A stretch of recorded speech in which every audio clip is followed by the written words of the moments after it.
So in the last video, I mentioned that the sled was actually flooding out pretty majorly, and it actually turned out the issue was because of not the needles and seats. It was actually because of a bad return spring and the choke plunger on the magneto side. For anybody that's not familiar with how the choke works on these, I'll show you real quick. Essentially, there's a choke lever, there's two cables that run to the carbs, and then when you pull the lever, it raises the plunger out of the carb and allows gas to flow directly into the engine, which allows it to start easier on cold days. What we'll do is we'll go over to the Indy Trail, give everybody a little bit more detailed view.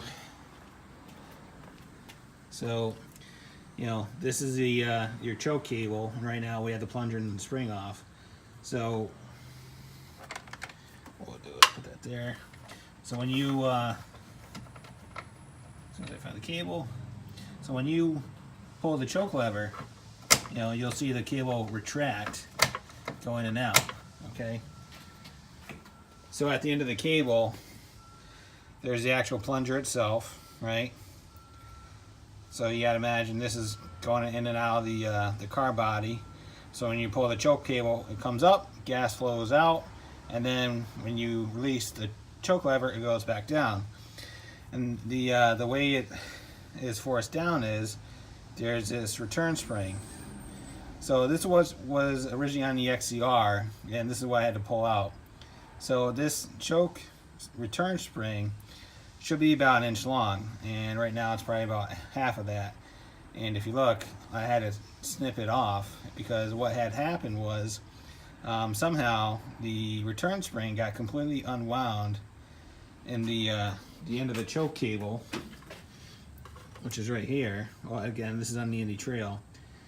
So the return spring was completely foobarred in that housing when what happened essentially is that the plunger wasn't allowed to return back. So that problem is now fixed.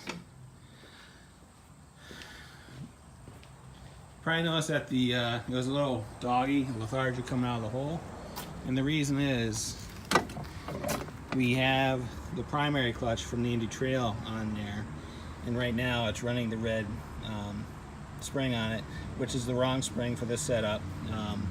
This spring engages at around 3,500 RPM on the XCR, the 440s. They should be engaging around between 45 and 48, so that's why it's kind of doggy when it engages. It's just not in the right RPM range.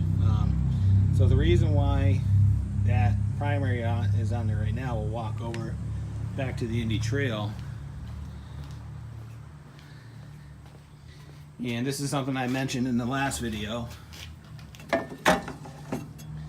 So here is the, and I just threw this on the Indy Trail just to get it out of the way. So here is the original primary from the XCR. And I'm pretty sure this is the reason why this sled was parked. This primary is completely shot. I don't know what happened to cause this. This is not a scratch. These are actually a pretty substantial groove on it. So that's why this sled was parked. So thank God for the donor sled, because we're actually using more parts off of this than I originally thought we ever would. Obviously we bought it for the suspension, the track, the reverse, and but now we're using the primary off of it. We're using some carburetor parts. I'm also using some returns, some clips from the airbox and everything else. So this part sled was a complete great investment because we're using parts off it pretty much every day at this point. And it's parts like that, like clips and screws and bolts and little odds and ends, which will really nickel and dime you to death from Polaris if you have to buy this stuff. So, but we're in good shape. So why don't we go ahead and close the hood on this, and we'll back this thing back up into the garage and I'll show you how reverse is working.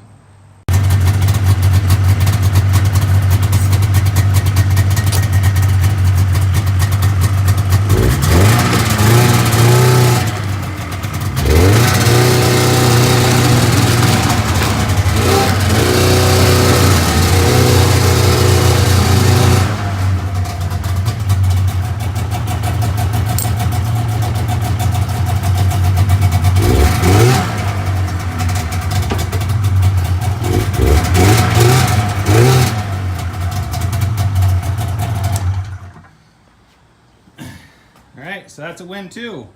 Reverse is working. I think I still need a little bit of fine tuning on it, because once you put the lever back in the forward, I've noticed sometimes it doesn't want to come back, and so a little bit of fine tuning on that. But you know what? We're in good shape. So what we're going to do is we're ordering a new primary spring for this guy, and I'm going to essentially, we'll disassemble the original clutch on the XCR. We'll take the pins and the weights off of it. We're going to take that clutch off and basically disassemble, do some part swap, do some cleaning on it, and we'll put it on the XCR and cross one more item off of the list. All right, if there's any questions, comments, concerns, go ahead and leave them in the comments box. Thanks for watching, and I hope everybody is having a great day. Talk to you later.